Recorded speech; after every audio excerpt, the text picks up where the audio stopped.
ধরে সেই শক্তি বলে কি এটা বলা যায় যে আমাদের অর্থনীতি কলাপস করবে না? আমি মনে করি যে এখন হয়তো বলা যায় যে অনেক বিপজ্জনক অবস্থাটা কিন্তু অনেকটা উতরিয়ে আসছে আমি মনে করি। কিন্তু এখন যদি নতুন অর্থমন্ত্রী এবং তারা যদি বাস্তবতাকে, যেমন ডলারের দাম বাড়ানো হলো, এতে কিন্তু আবার জিনিসের দাম বাড়বে। কিন্তু এটার লক্ষ্য হয়তো সরকারের যে একটা রেটের দিকে যাওয়া যায় কিনা, সে যেটা আইএমএফ চাপ দিচ্ছে সবাই বলছে সেদিকে হতে পারে। তাহলে এক লাফে কিন্তু 60 টাকা বাড়লো, তার প্রভাব কিন্তু বাজারে পড়বে, জিনিসের দাম বাড়বে। কিন্তু পাশাপাশি যেই বড় রকমের আপনার এই অনুষ্ঠানের মধ্যে আমাদের খুব একজন বিখ্যাত খুব রিপুটেড রাজনীতিবিদ শেখ শহীদ সাহেব কিন্তু বলে গেছিলেন যে টোটকা ঝাড় ফুঁক দিয়ে কিন্তু এই সমস্যার সমাধান হবে না। আমাদের কিন্তু বড় রকমের সংস্কারে যাওয়া দরকার ছিল, এবং বড় রকমের পরিবর্তন ছাড়া বস্তুতপক্ষে আমরা আগানোটা কঠিন হবে। সে পরিবর্তনটা কি? সরকারের কাঠামো থেকে শুরু করে ওভারল্যাপিং মিনিস্ট্রিজ। বলা হচ্ছে সেদিন আইসিএবির মিটিংয়ে চার্টার্ড অ্যাকাউন্টের ওখানে একজন অর্থনীতি বলছিলেন যে এতগুলো মিনিস্ট্রি কে দরকার। আমরা কিন্তু অনেক আলোচনা করেছি।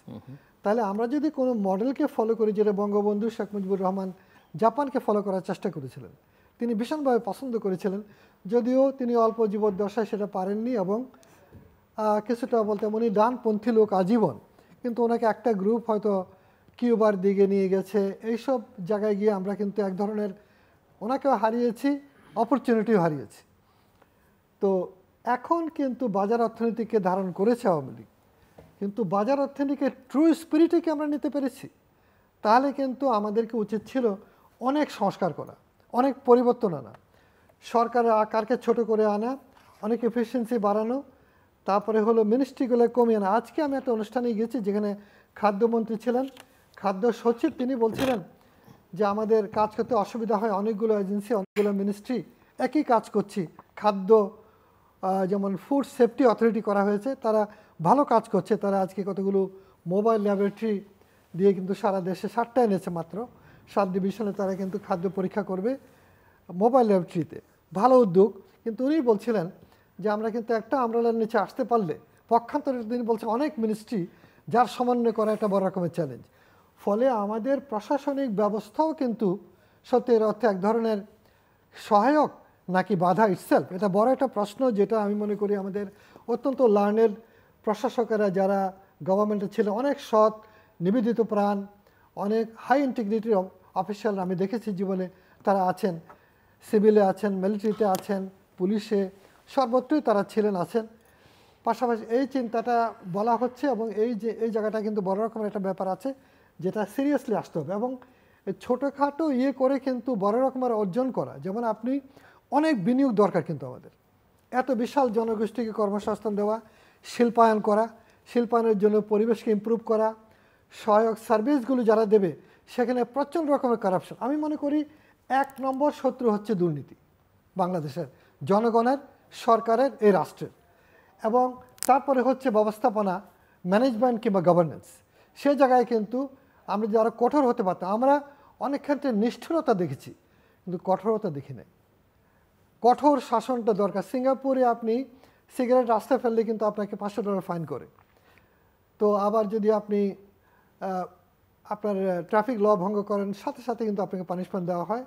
আপনি যদি এখন ওভার স্টে করেন, আপনাকে বেত্রদণ্ড দেওয়া হবে, যে বেত্রাঘাতে আপনার পশ্চাৎ দেশ থেকে অন্ততপক্ষে 1 ইঞ্চি মাংস উঠে আসবে। এই যে দণ্ড, আমরা কি দণ্ড দিচ্ছি? আমরা দণ্ডিত করছি, মণ্ডিত করছি। কিন্তু অনেকে দেখা যাচ্ছে যাদের দণ্ডিত হওয়া তারা কিন্তু মণ্ডিত হয়ে আছেন। সেই জন্য ব্যাংকিং সেক্টরের অবস্থা, যেটা উনি বলেছেন, আমি মনে করি banking sector is a big challenge for the government, যেটা নিয়ে কিন্তু অর্থনীতিবিদরা তাদের ভাষায় বলবেন। কিন্তু আমরা বলছি যে এতগুলো ব্যাংকের কি কোনো দরকার ছিল? এখন আপনি জোর করে মার্জার করার চেষ্টা করছেন, সেটারও কি ফল? ফরাসুদ্দিন সাহেব বলছেন যে এইভাবে তো আপনি দিলেন কেন এতগুলো, কি চিন্তা করে দিয়েছেন? এইসব প্রশ্ন তো করা যায়। আবার এখন মার্জ করতে যাচ্ছেন, তাহলে এই যে লোপাট হয়ে গেছে তার দায় দিয়ে দিচ্ছেন জনগণের উপরে। সাধারণ ছোট মাঝারি ব্যবসায়ী সারা আপনি দেশে যে ছড়িয়ে আছে তারা কিন্তু সেভাবে সাপোর্ট পাচ্ছে না। বড় বড় কয়েকটা হাউস কিন্তু সব বেনিফিট নিয়ে নিচ্ছে, যেটা একটা মুক্তিযুদ্ধ করা কান্ট্রিতে কোনো মতে প্রত্যাশিত ছিল না। কথা ছিল, অঙ্গীকার ছিল স্বাধীনতার, যে ইকুয়াল দৃষ্টি সম্পদের বন্টন হবে, আয়ের বন্টন হবে। আমাদের শ্রমিকেরা, নিম্ন আয়ের মানুষেরা কিন্তু মানবতার জীবনযাপন করে। এই 10,000 12,000 টাকা বেতন দিয়ে কিন্তু কি খায়, কি পরে, কোথায় থাকে চিন্তা করছেন আপনি? না, বিবিএস এর তথ্য অনুযায়ী তো লক্ষ লক্ষ মানুষ এখন এক বেলা খেলে পরের বেলা খাবারের হিসাবে ফলে সরকারি এই যে হিসাবে ব্যাপারগুলো সেখান থেকে উত্তরণের জন্য কিন্তু বিনিয়োগ পরিবেশ ইমপ্রুভমেন্ট ছাড়া কিন্তু কোনো রাস্তা নেই। সরকার তার ব্যয় বাড়াচ্ছেন। প্রকল্প, যেটা ডক্টর ফাহমিদা বলেছেন, প্রকল্পের ব্যাপারে অনেক সাবধানী হওয়া উচিত ছিল। যে প্রকল্পগুলো আমাদের ব্যবসা কিংবা ইনভেস্টমেন্টকে সহায়তা করবে, শুধু সেই সব জায়গায় আপনি প্রায়োরিটি দিয়ে করবেন। এবং বিউটো বেশি যাওয়া উচিত, যাতে সরকারের বিনিয়োগ করতে না হয়। তাহলে কিন্তু গ্লোবালি ইনভেস্টেবল প্রজেক্ট হলে তো আমরা ইনভেস্টমেন্ট বাইরে থেকে আনতে পারি। আমরা কেন নিজের টাকা দিয়ে, সরকার যেটা পারে না, সরকারের জন্য এগুলো হয় কি অভিজ্ঞতা এবং দক্ষতার কারণে কিন্তু অনেক এক্সপেন্সিভ হয়ে যাচ্ছে প্রজেক্টগুলো, তার মূল্য কিন্তু আমাকে দিতে হচ্ছে ইনফ্লেশন। সাধারণ মানুষ কিন্তু আপনার আল্লাহর দিকে তাকাচ্ছে, মসজিদ দিকে মোনাজাত করে প্রত্যাশা করছে এতে মুক্তি পাওয়ার, কিন্তু মুক্তি তো সেখানে না। মুক্তি তো হচ্ছে আমাদের ম্যানেজমেন্ট, ডক্টর ফাহমিদা শাসনে, মুক্তি তো হচ্ছে আমাদের প্রশাসনে, মুক্তি তো সংস্কারের জায়গায়। অনেকগুলো প্রসঙ্গ উনি তুললেন এবং ব্যাংকিং সেক্টর সহ নানা জায়গায় আপনি শুনবেন। কিন্তু একটা বিষয় যে বারবার বিপদের মধ্যে পড়ছে, বাংলাদেশ ঘুরে দাঁড়াতে পারছে, বা বিশেষ করে অর্থনীতির ক্ষেত্রে এই আশঙ্কাটা। তো উনি যেমনটা মনে করছেন যে উনি মনে করেন যে কলাপস করবার জায়গায় নেই, খানিকটা সেখান থেকে ঘুরে দাঁড়িয়েছে। আপনার কাছে কিন্তু অনেকে আবার সেটা মনে করেন না। তো আপনার কাছ থেকে একটু বুঝতে চাই যে, এবং সামনের দিনগুলো যে চিত্রটা আপনি বললেন, সেখান থেকে উত্তরণের কোনো প্রয়াস আপনি দেখতে পান কিনা? যেমন এই যে ব্যাংকিং সেক্টর একটা এই যে একটার সঙ্গে একটা মার্চ করে দেওয়ার, অনেকে মনে করেন এটা একটা ভুল সিদ্ধান্ত, আবার কেউ কেউ মনে করেন যে ভালো ব্যাংক যেটাকে বলা হচ্ছে সেটা আসলে কতটা ভালো সেটা একটা বিবেচনার দাবি রাখে। কেননা অনেকেই হয়তো ফুলিয়ে ফাঁপিয়ে নিজেদের চিত্রটা দেখান, বাস্তবে যেটা ন্যাশনাল ব্যাংকের ক্ষেত্রে প্রমাণিত হয়েছে আসলে চিত্রটা। বিভিন্ন সংকটের সময়ে তো বলা হয়ে থাকে যে হ্যাঁ আমরা ঘুরে দাঁড়াবো, আমাদের রেজিলিয়েন্স আছে ইত্যাদি। সেটা আমি তো এর আগেও বললাম যে আগের রেজিলিয়েন্স আর এখনকার রেজিলিয়েন্স এক হবে না। একটা ইলাস্টিককে আপনি কতটুকু পর্যন্ত টানতে পারেন, টেনে টেনে আমরা কিন্তু এক শেষ মুহূর্তে এসেছি। এবং ব্যাংকিং খাতে এই বিভিন্ন সময়ে বিভিন্ন অর্থমন্ত্রীরা এসে বলেছেন যে এই যে আগামী বছর কিংবা 2 বছরের মধ্যে ঠিক হয়ে যাচ্ছে, এই হচ্ছে। কিন্তু এটা কি হচ্ছে, বছর থেকে প্রতি মাসেই প্রতিদিনই নতুন নতুন একটা ঘটনা ঘটে যাচ্ছে, যেটা কিনা ব্যাংকিং খাতকে আরও দুর্বল করে দিচ্ছে। আপনি ব্যাংকিং খাতের কথা যেহেতু বললেন, সবাই জানি আমরা যে এখানে যে সমস্যাটা, যে মূল সূচক, সাধারণভাবে যে সূচকগুলি থাকে, ব্যাংকের যে তারল্য, ব্যাংকের আয়, ব্যাংকের মুনাফা, ব্যাংকের খরচ, ব্যাংকের ব্যবস্থাপনা ইত্যাদি তো আছে। ইত্যাদির ক্ষেত্রেও এই যে প্রায় 61টির মতো ব্যাংক আছে, সবার কিন্তু স্বাস্থ্য এক না।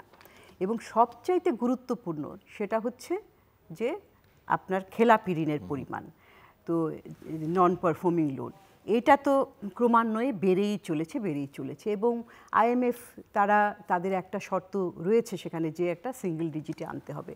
এবং তারপরেও যে খেলাপি ঋণের যে হিসাবটা দেওয়া হচ্ছে, সেটাও আবার কিন্তু বিভিন্নভাবে উইন্ডো ড্রেসিং করে, অর্থাৎ যে ক্লাসিফাইড লোন হওয়ার সংজ্ঞাটাই বদলে দেওয়া হয় বিভিন্ন সময়ে। তো এখন তো আবার হচ্ছে কি যে রাতের আধারেই অনেক কিছু হয়ে যায়, ব্যাংক ক্যাপচার হয়ে যাচ্ছে। এবং কেন হচ্ছে এটা তো আসলে সেটাই যেতে হবে। উনি একটা কথা বলেছেন যে প্রাতিষ্ঠানিক দুর্বলতাগুলি, প্রাতিষ্ঠানিক সংস্কার হয়নি, এবং সেটা যে হয়নি ব্যাংকিং খাতে সেটার একটা জলজ্যান্ত প্রমাণ। এবং সেখানে স্বেচ্ছাচারিতার একটা মানে নমুনা যদি বলা হয়, এখানে তাকালেই দেখা যাবে। এবং এখানে যে রেগুলেটরি বডি বলে একটা কথা আছে, যে যারা কিনা নিয়ন্ত্রণ করবে, তাদের এখানে নিয়ন্ত্রণ করার কিন্তু এক ফোঁটা কোনো ক্ষমতাই নাই। বাইরে থেকে, সম্পূর্ণভাবে বাইরে থেকে এসেই সেটাকে নিয়ন্ত্রণ করা হচ্ছে। এবং কারা করছে? যাদের কিনা রাজনৈতিক যোগসূত্রতা রয়েছে, খুব প্রভাবশালী, তারাই কিন্তু এটাকে নিয়ন্ত্রণ করছে। এবং এর আগেও কি বলা হয়েছিল, আগের অর্থমন্ত্রী একবার বলেছিলেন যে এই যে খেলাপি ঋণগুলো হচ্ছে এগুলাকে আমরা একটা অ্যাসেট ম্যানেজমেন্ট কোম্পানি নিয়ে এসে ঠিক করে ফেলবো, একটা উদ্ভট কথা, সেটার কোনো অ্যাসেসমেন্ট নাই এবং কে করবে কীভাবে সেটার কোনো মেকানিজম নাই বললো এটা। কিন্তু তারপরে অন্যান্য বিভিন্ন প্রতিষ্ঠান ইনক্লুডিং বিশ্বব্যাংক এটাকে বলেছে যে এটা কোনো বাস্তবসম্মত বিষয় না। তারপরে এখন কি হলো যে বলা হলো যে কেন্দ্রীয় ব্যাংক থেকে বলা হলো যে ব্যাংক দুর্বল ব্যাংকগুলোকে সবল ব্যাংকগুলি নিবে। পৃথিবীতে একীভূতকরণ হয়, মার্জার হয়, একুইজিশন হয়, নিয়ে যায়, কিন্তু সেটা এভাবে হয় না। প্রত্যেক দেশে, উন্নত দেশে, মার্কিন যুক্তরাষ্ট্রে হয়, আরও শক্তিশালী অর্থনীতিগুলোতে হয়। সেটা কি করে তখন কেন্দ্রীয় ব্যাংক উৎসাহিত করে, তাদেরকে ডাকে যে আসো এই ব্যাংকগুলোকে তোমরা নিয়ে নাও, এটা চাপিয়ে দেওয়ার মতো না। এবং যার ফলে কি হয়েছে যে এখন ব্যাংকিং সেক্টরের উপর থেকে তো একেবারে আস্থাই চলে গেছে পুরোপুরি। যখন এই ঘোষণাটা আসলো তখন কি মানুষ মনে করলো কি এটার মধ্যে কি বুঝি একটা ফন্দি আছে। আসলেই তো পরবর্তীতে দেখা গেল যে আসলে কি যে আপনার ওই ভালো একটা ব্যাংকের ভিতরে একটা খারাপ ব্যাংককে ঢুকিয়ে দিয়ে ওই খারাপ সংস্কৃতিটাকেই একটা চাপিয়ে দেওয়া, এবং তার ফলে এটা তো হতে পারে না। কারণ কি আপনার প্রথম কথা হচ্ছে যে এই যে খারাপ ব্যাংকগুলো, এটার স্বাস্থ্যটা আসলে কতখানি খারাপ এটা তো আমরা জানি না। এখানে অডিট হয়েছে ঠিক মতো, অডিট কারা করলো, কোন কোম্পানিগুলো করলো, সেখানেও তো প্রশ্ন রয়ে যায়। তো এখন ওর স্বাস্থ্যটা বিবেচনা না করলাম, এখন ধরেন ক্যান্সার যদি হয় সেটার কোন পর্যায়ে আছে, প্রথম স্টেজে, দ্বিতীয় স্টেজে, তৃতীয়, চতুর্থ, সেইটা ডায়াগনোসিস করার পরেই চিকিৎসাটা দিতে হবে। আমি এখন চাপিয়ে দিলাম এবং তাকে বললাম যে তুমি এটা নিতে হবে, সেটা তো হচ্ছে যে আপনার একটা খারাপ ভালো ব্যাংকটাকেও ক্যাপচার করার একটা প্রক্রিয়া। এবং তারপরে মনে হয় বোধোদয় হলো অনেকগুলো ব্যাংকের যে এটা তো মনে হয় যে ভালো হচ্ছে না, তা সেখানে ব্যাংকের প্রতিবাদটা অবশ্য আসলো যে কর্মচারীদের কাছ থেকে, কারণ অনেক কর্মচারী সেখান থেকে ছাঁটাই হবে, কর্মকর্তারা হবে, কারণ একটা ব্যাংকে তো দুইটা এমডি থাকবে না, সেই এমডি কোথায় যাবে, কিংবা তারপর নিচের দিকে ডিএমডি, তারপর সাধারণ কর্মচারীরা। খারাপ ব্যাংকের কর্মকর্তাদেরকে তো অন্যভাবেই দেখা হবে, তাদেরই চলে যাওয়ার সম্ভাবনা আছে। সুতরাং এটা কোনো অর্থপূর্ণ বিষয় না, কারণ মার্জার করে তো আপনার হচ্ছে তো 1+1 2 হবে, তো এক যদি একই রয়ে যায় কিংবা এক যদি 0 হয়ে যায় সেটা তো আমরা চাচ্ছি না। তো ওই রকম বিষয়টা কিন্তু মানে যাচাই বাছাই বিবেচনা না করে কিন্তু আসলে এই ধরনের মার্জারের কথা বলা হয়। এবং তারপরে এর আগে যে আবার কেউ কেউ বলছে অ্যাসেট ম্যানেজমেন্ট কোম্পানি, সেটা কিভাবে চলে, সেটা তো আপনার সরকারি যদি সেখানে অর্থ দেয় সেটা তো হবে না। বিশ্বের বিভিন্ন নামকরা কোম্পানি আছে, তারা এসে তারা এটাকে স্বাস্থ্যটা, ব্যাংকের স্বাস্থ্যটা যাচাই বাছাই করে, ডিউ ডিলিজেন্স করে তারা এটাকে রিক্যাপিটালাইজ করবে, তারা একটা প্রফিটেবল করবে। তখন তারা অন্যান্য ব্যাংকে বলবে যে এখন তারা তাদেরকে তো এক্সিট দিতে হবে। এক্সিট পলিসিটা কি হবে, যে এখন অন্য ব্যাংকগুলোকে যে লাভবান করে দিলাম, তোমরা কিনে নাও।